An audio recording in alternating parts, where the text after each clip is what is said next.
muchas gracias por participar en esta convocatoria, el hecho de estar aquí y de estar siendo examinada por los compañeros. Agradecemos su presencia nuevamente. Gracias a ustedes. Vamos a tener tres etapas en esta entrevista. Okay. Hemos programado media hora. Ajá. Y al principio serán en esas dos secciones de un minuto y medio las respuestas. Mi compañero maestro Ricardo levantará la mano para indicar que está a 30 segundos de terminar para que sea su idea. Perfecto. Y no interrumpir la misma. Después tendremos al final una etapa donde habrá un caso práctico, una cuestión práctica donde tendrá usted 7 u 8 minutos para responder a esos cuestionamientos de ese tema en particular. No va a haber la duración del minuto y medio. Ok, muy bien. Para que exponga. Y bueno, vamos a empezar. Entramos en materia con el maestro Luis, por favor. Okay. Maestra, muy buenas tardes. Buenas Bienvenida. tardes. ¿Podría indicarnos cuáles son sus habilidades, conocimientos y actitudes que la hacen competente para ocupar un puesto en el Comité de Participación Ciudadana? Ok. Bueno, hablaré de mis habilidades. Soy una persona creativa, tengo mucha energía, soy innovadora, sé trabajar en equipo, tengo un pensamiento crítico, me gusta entregarme a las labores que esté realizando en el momento que las hago, soy muy apasionada en ese sentido. En materia de conocimientos, ¿verdad? Que era lo otro que me pedía. Sí. Bueno, de origen soy comunicóloga, lo que creo que es una buena herramienta para el Comité de Participación Ciudadana. Tengo una maestría en Dirección de Marketing, me especialicé en la parte del marketing público, quiero hacer una apreciación sobre eso. El marketing público busca satisfacer las necesidades del ciudadano y generar las mejores condiciones para esta relación gobierno-ciudadano. Se destaca en dos elementos principales, que es la garantía de los derechos y los servicios públicos. Además de eso, me he capacitado por el PNUD para el desarrollo de planes integrales que pues están direccionados al sector privado y que eso también contribuye para el combate a la corrupción. En materia de actitudes, pues he logrado generar equipo en las distintas áreas en las que he estado y es por ello que creo que tengo muchas facilidades y muchas aportaciones que hacer al CPC, además de mi trabajo constante en distintas esferas que me ha permitido contacto con la sociedad civil. Ok, muchísimas gracias, maestra. Gracias Oiga, a usted. Perdón, Sí, dígame. En referencia a lo de Elías, Sí. son buenísimas esas habilidades en materia de fiscalización y rendición de cuentas de 5 años como tal. ¿Tiene algún comentario? Son buenas, digo, aquí habría que hacer una apreciación respecto a los 5 años de fiscalización y me parece que para poder tener esa experiencia que ustedes están solicitando aquí es necesario incursionar en el sector público. Yo he estado en el sector público desde hace varios años, he estado a cargo de las áreas de comunicación en donde llevamos un recurso y también hay que entregar resultados. En materia fiscal no me atrevería a decir que tengo la experiencia, pero sí tengo la experiencia de cómo transparentar los recursos que utilizo, de cómo justificar los resultados que se generan en un área y sobre todo también desde esta expertise de lo que me ha dado mi maestría, que es un poco el tema de la accesibilidad, un principio básico para la transparencia, tengo la capacidad de analizar las bases de datos que ya se encuentran publicadas en las distintas plataformas de transparencia. No, gracias a usted. Maestra, en relación con esas competencias de las que estamos hablando, ¿usted ha tenido alguna experiencia que nos pudiera comentar dónde aplica esas experiencias? Sí, y puedo demostrarlo en específico en materia del combate a la corrupción. Estas habilidades me han permitido generar algunas campañas que buscan siempre traducir esta complejidad del sistema para el ciudadano.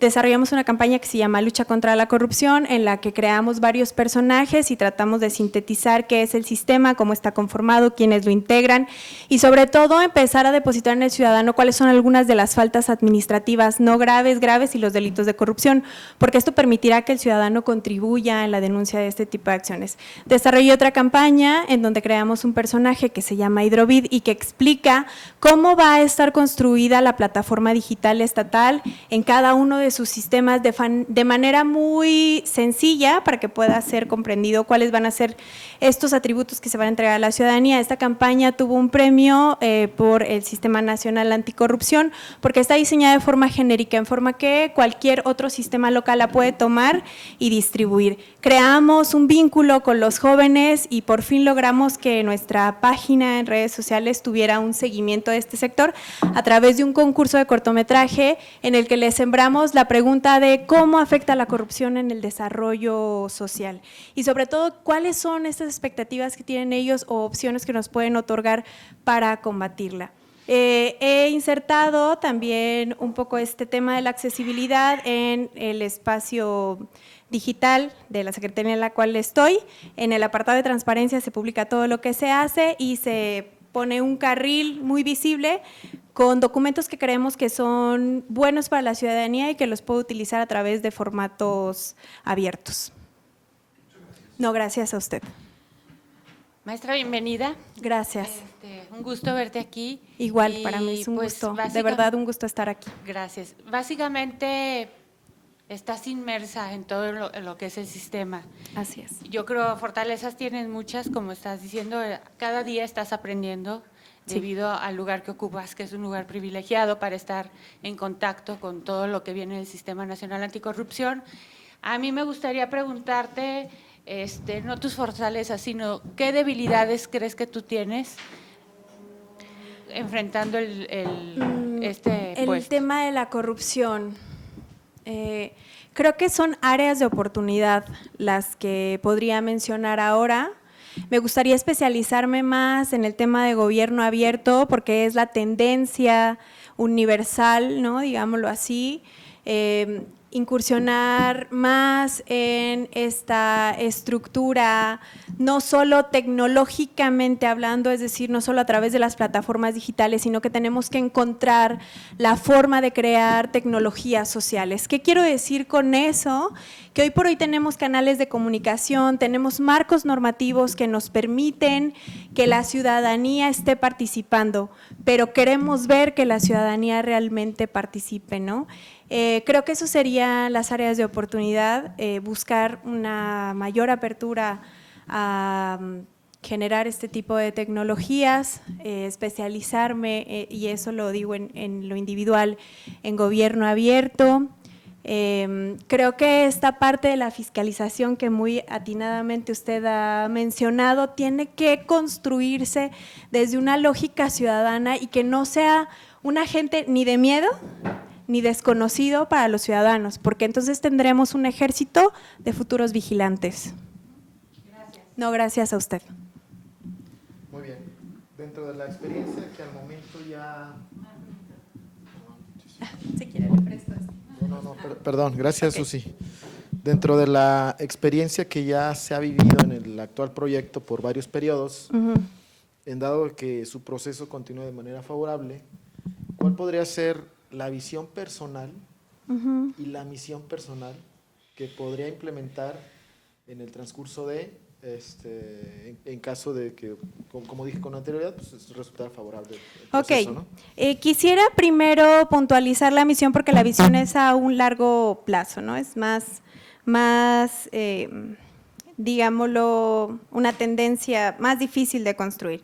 La misión hoy por hoy, para mí en el CPC, es depositar todas las propuestas que tengo y entregarles mis recursos operativos, teóricos, para que se puedan consolidar.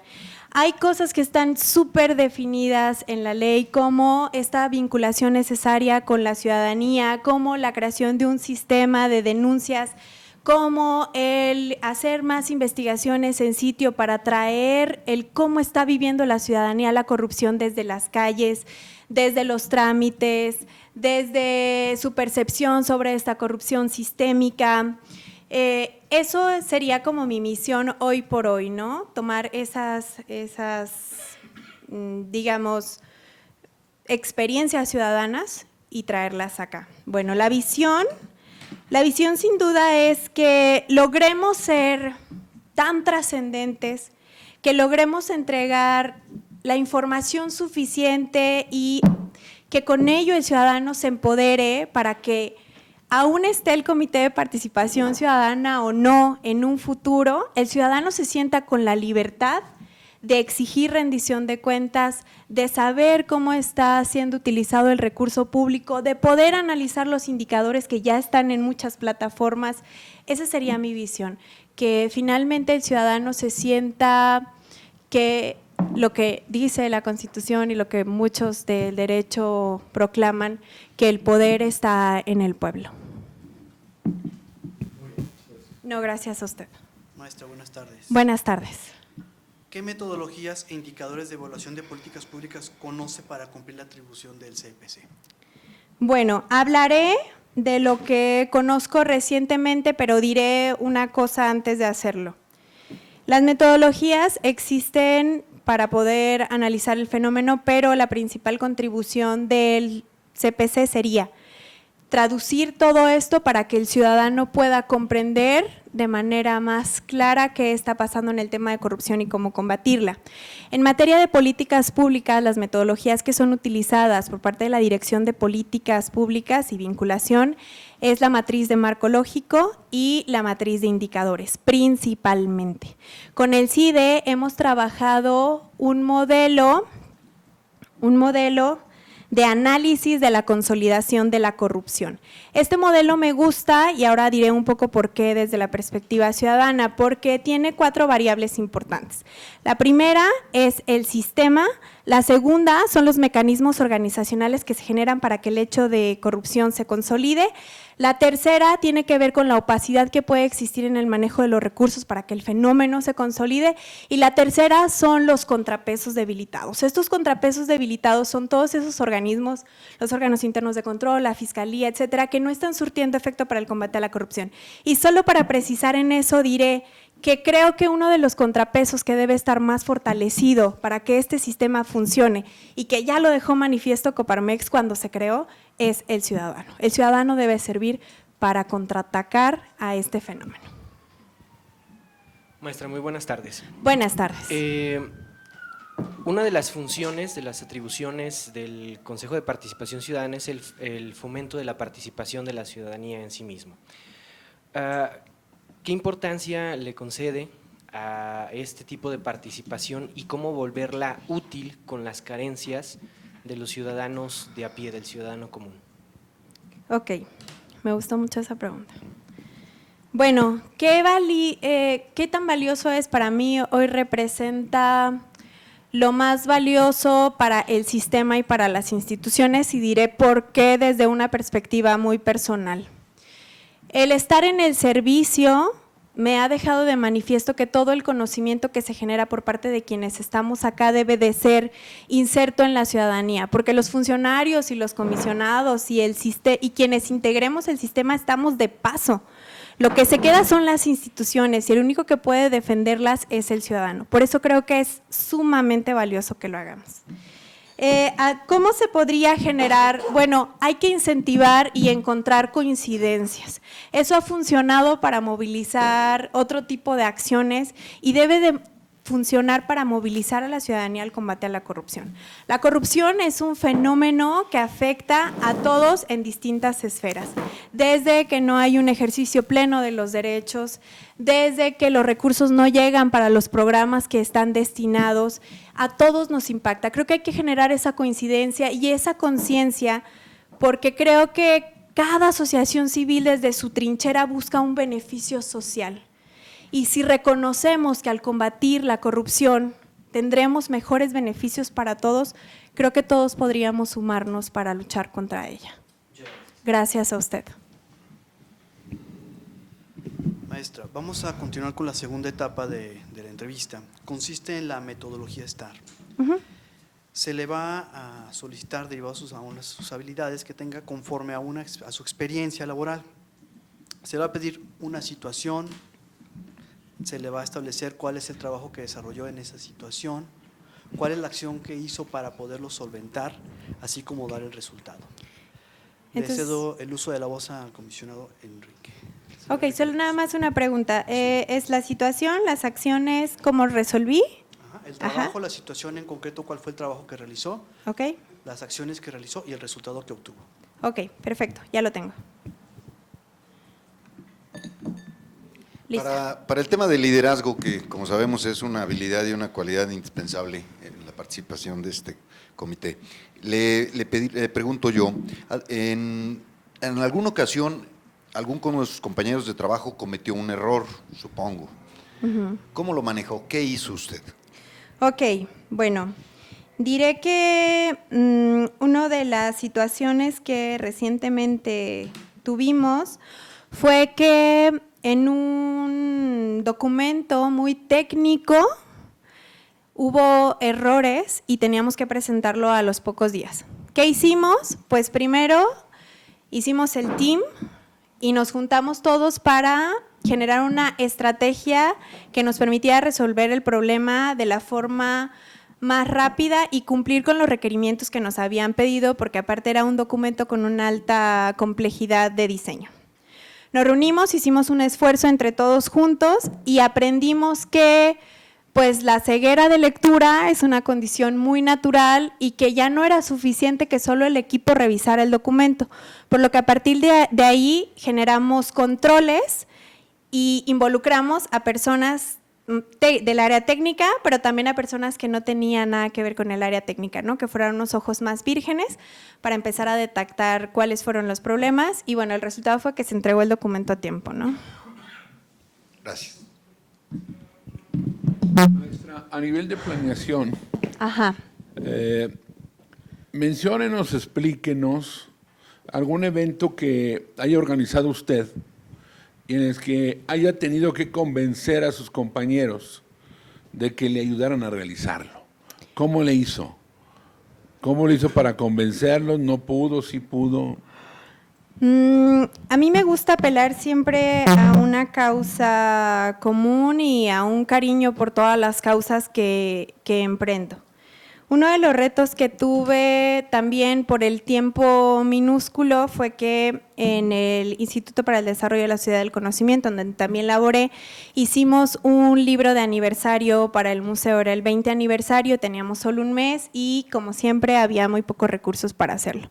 Apelé a la experiencia que todos habíamos tenido por ese museo para poder generar el documento y les vendí la idea como esta conmemoración a todos los que antes de nosotros habían hecho un trabajo para consolidar este proyecto que pues bueno es de Aguascalientes. Y de esta manera logré que tuviéramos una agencia que accediera a trabajar en marchas forzadas por el poco precio que íbamos a pagar. Y tuve la colaboración de todos los trabajadores del Museo Descubre para compartir sus experiencias y logré buscar en los archivos personales de muchos aguascalentenses fotografías que había de antaño porque pues no había un acervo que preservara esa documentación, ¿no? Creo que las causas comunes y esta empatía que se puede generar a través de objetivos conjuntos funcionan para que los proyectos se concreten. No, a ustedes.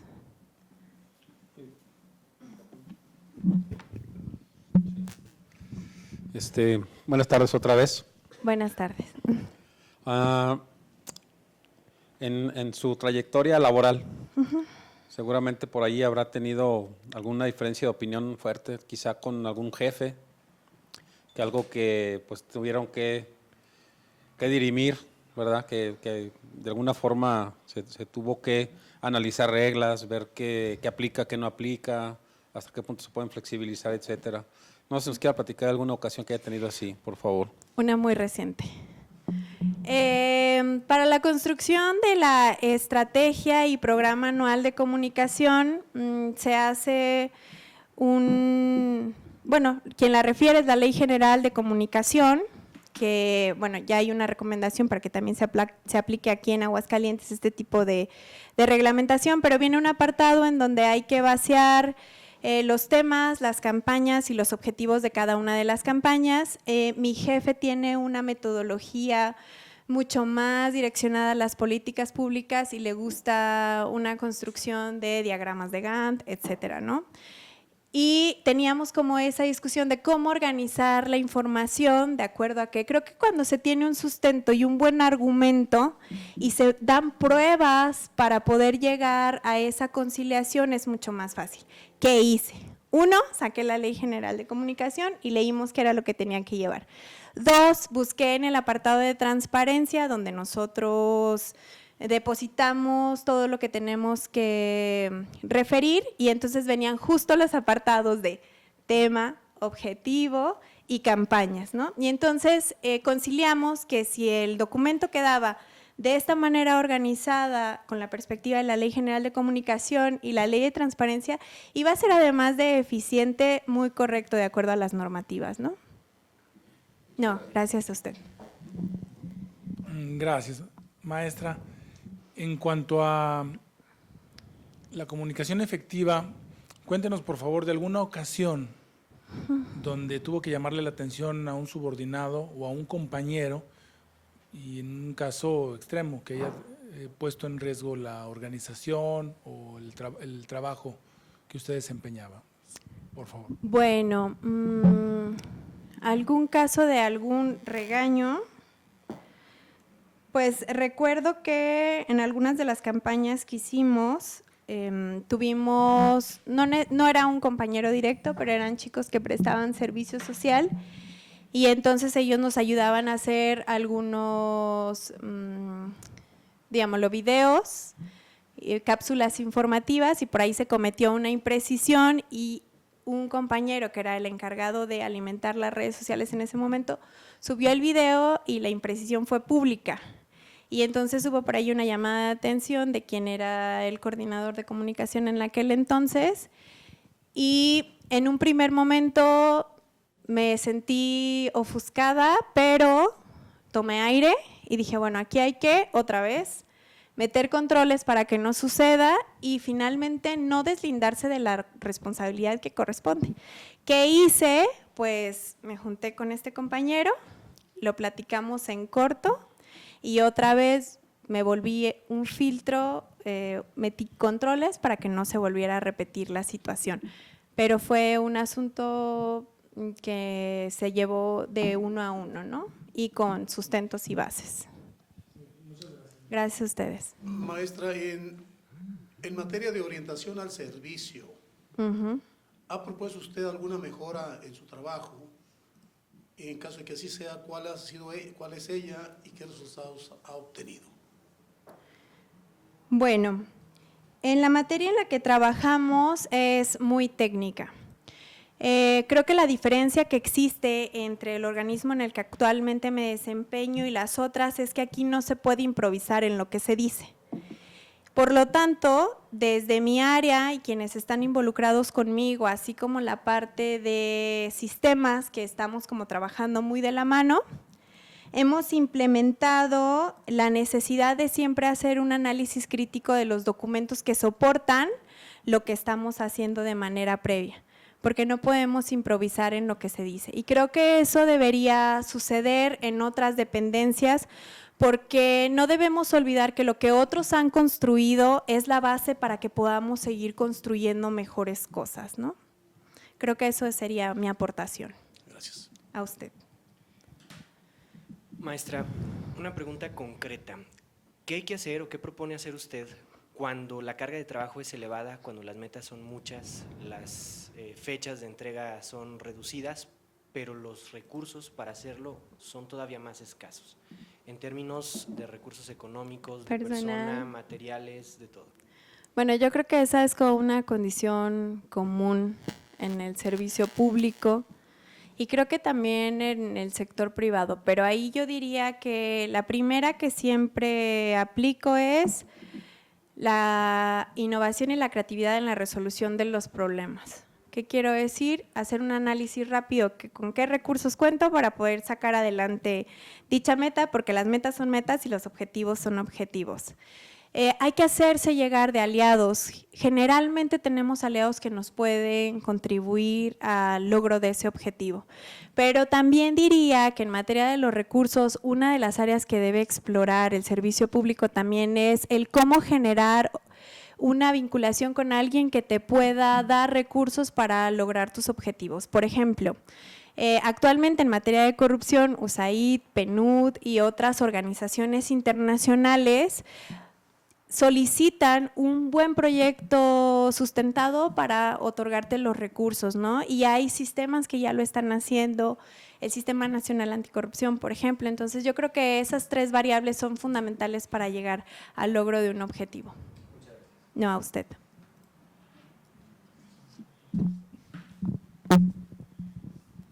Muy bien. Hasta este momento no creo que usted tenga todas las competencias necesarias para integrarse y sumarse al proyecto. ¿Nos puede retroalimentar en 60 segundos? Sí. Yo creo que sí, en 60 segundos. Tengo el perfil de comunicación, la maestría en marketing público que me ha abierto distintas herramientas metodológicas. He trabajado en el servicio público, en el sector privado. En el sector privado desarrollé proyectos de mejoras de comunidades en sitio, en donde a través de una problemática pues buscábamos una solución. Tengo habilidades para trabajar desde la perspectiva operativa, como la alimentación de las plataformas digitales, mecanismos de máxima publicidad, pero además de eso también he construido un capital intelectual que puedo ofrecer. Y principalmente hay 4 cosas en las que les puedo beneficiar desde este momento al Comité de Participación Ciudadana. 1, el análisis de la accesibilidad de la plataforma digital estatal, la creación de los guiones de uso a través de un lenguaje ciudadano. 2, urgentemente tenemos que involucrar a la ciudadanía en la construcción de la política estatal anticorrupción. 3, los planes de integridad que además vienen señalados en la Ley General de Responsabilidad Administrativa en el artículo 25 y que los podemos crecer porque yo sé que hay empresarios bien comprometidos en Aguascalientes y casos de éxito y lo podríamos crecer a una política de integridad. Y 4, depositar en la Comisión Ejecutiva necesidades, experiencias de la ciudadanía, porque si ustedes hacen un análisis crítico de todo esto que estoy diciendo ya está publicado en la página de Transparencia Proactiva y en los medios de comunicación también se ha dicho, es que de las recomendaciones que hoy se hacen, la mayoría son de estructuras normativas y eso me parece fabuloso, pero entonces hay que buscar un equilibrio con la ciudadanía. Por eso yo le diría que tengo las condiciones inmediatas y a futuro para poder otorgar todo lo que tengo al CPC.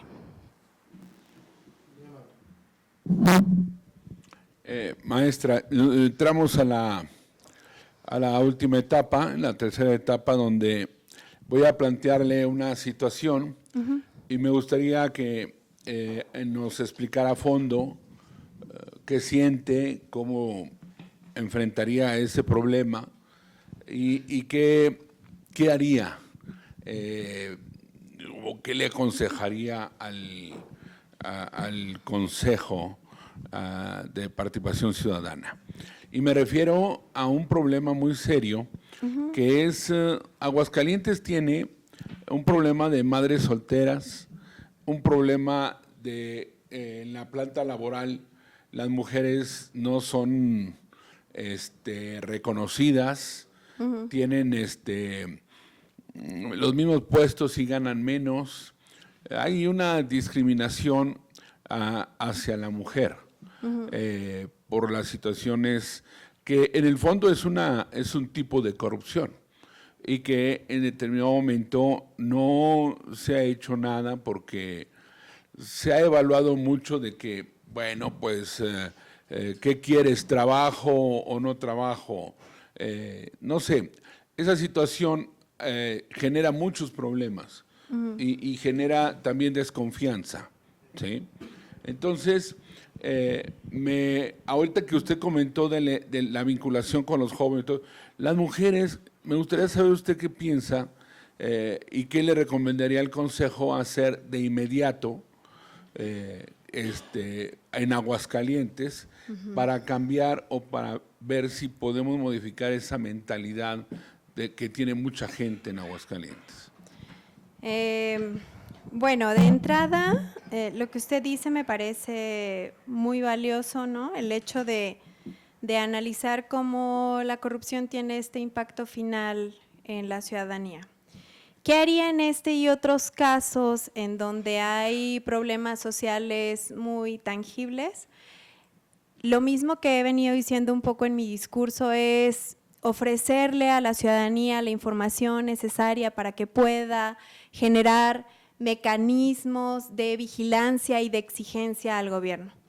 Hay una relación que me gustaría hacer y que ellos tuvieran las herramientas para hacerlo. Es que yo creo que a las asociaciones civiles hay que decirles quiénes son, y que ya lo saben muchas de ellas, las instituciones que están generando acciones para resolver el problema que presentan. Pero también creo que hay que empezar a desmenuzar los datos que nos van a permitir un análisis crítico, ¿no? Primero, ¿cuáles son los programas que se están implementando para disminuir ese tipo de violencias o acciones? 2, ¿cuántos recursos se les está otorgando para esos programas? Y 3, hacer un análisis histórico, porque creo que eso es lo que nos va a permitir identificar dónde desde los números se presentan actos de corrupción. En el histórico identificar si a mayor inversión hay mayor resultado, porque si no, entonces incidiría en la pregunta que usted me acaba de hacer, maestro. ¿Dónde está la corrupción? ¿Entonces está en los mecanismos de organización? ¿O entonces está en la opacidad? ¿O entonces está en que no hay controles que estén vigilando que estos recursos estén dando fruto? Esas serían, yo creo, que las estrategias que podríamos implementar con la ciudadanía. Además de, sí, insisto, hay que difundir la ley de responsabilidades, hay que decirles cómo está construido el sistema, hay que volver al CPC un aliado de la sociedad para que todas esas cuestiones que hoy se han puesto sobre la mesa lleguen a buen puerto. Muchas gracias. Gracias a usted. Maestra, agradecerle el interés de estar aquí con nosotros en esta entrevista, muy agradecidos, y le pedimos que esté al pendiente de los comunicados de la próxima semana. Ok. Y bueno, pues agradecerle de nueva cuenta y gracias por su… No, y a todos sus ustedes respuestas. también, muchísimas gracias por el espacio. Gracias. De nada.